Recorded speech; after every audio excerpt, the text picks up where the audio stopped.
Samantala mga kapuso, isa po ang namatay sa Nasugbu, Batangas matapos pong madaganan ng puno sa kasagsagan ng pagbuhos ng ulan. Sa bayan naman po ng Agoncillo, 4 na magkakaanak ang natabunan ng gumuhong lupa. May unang balita, live mula sa Batangas si Paul Hernandez ng GMA Regional TV. Paul, magandang umaga sa inyo. Kumusta na ang sitwasyon ngayon dyan? Maris, nabigla na nga lamang daw yung ilang mga naninirahan malapit dun sa pinangyarihan ng landslide dahil wala naman daw silang narinig na anumang pagsingaw o paghingi ng saklolo.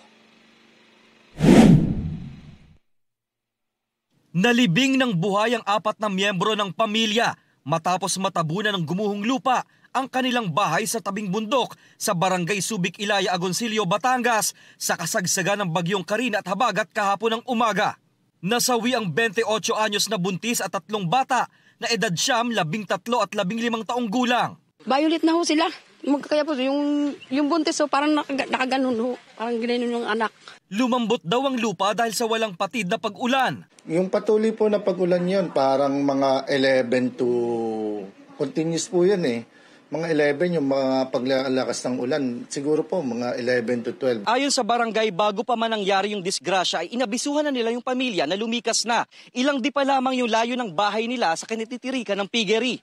Pero kapansin-pansing, hindi man lang ito nasalanta ng landslide. Alam ko po, lumipat sila. Yun po ang alam ko. Pagbukas ko po ng GC namin, nakita ko po na may humingi po ng rescue dahil po may mga natabunan. Pahirapan ng retrieval operations. Inabot ng mahigit 3 oras bago tuluyang na-recover ang mga bangkay. Gawa po ng may talahib nga at saka may plywood eh. Ay di yung kamay ho agad umusli. Tapos sinila po namin. Kami nga po doon pa galing nung pumutok ang bulkan sa isla. Pero kami nakatawid po kami ng dagat. Pero sa isang gabi, bakit pinawi ang mga anak na? Tiniyak ng Agoncillo LGU ang tulong na ipaaabot sa pamilya ng mga nasawi. Nasa 10 kabahayan pa raw malapit sa bundok ang puwersahan ng pinalikas ng mga otoridad. Sarado pa sa lahat ng uri ng sasakyan ang Nasugbu Magallanes Road sa Barangay Bulihan dahil sa mga nakahambalang ng malalaking tipak ng bato ng magka-landslide. Ayon sa MDRRMO, nitong Lunes pa bumagsak ang mga bato at lupa. Nagpag-coordinate po kami sa DPWH para doon and then we cordon the area at saka parang hindi ho matawiran ng mga ng ating citizen. Walang nadisgrasyang motorista ng magka-landslide. Patuloy ang pag-monitor sa lugar. Pinapayuhan ang mga biyahero na gamitin ang Ternate Nasugbu Road at Nasugbu Tagaytay Highway bilang alternatibong ruta. Dahil naman sa malakas na ulan at hangin, napatumba ang puno ng akasyang yan at nadagana ng tindero ng goto sa poblasyon. Patay ang lalaki.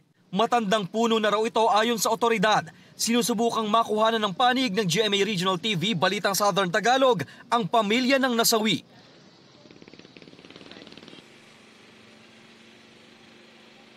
Samantala, Marie, sa latest interview natin doon sa pamilya nitong tinderong nasawi nga, ay tanggap naman daw nila na aksidente itong pangyayari at umaapila na sila ng tulong sa kinaukulan. Samantala, ngayon dito sa Agoncillo, Batangas, kung saan tayo nakatayo sa ngayon, ay nakararanas tayo ng pag-ambon. Gayon din, makulimlim yung paligid at maulap yung kalangitan. Patuloy pa yung ginagawang monitoring ng mga otoridad sa mga lugar na apektado ng masamang lagay ng panahon. Maris.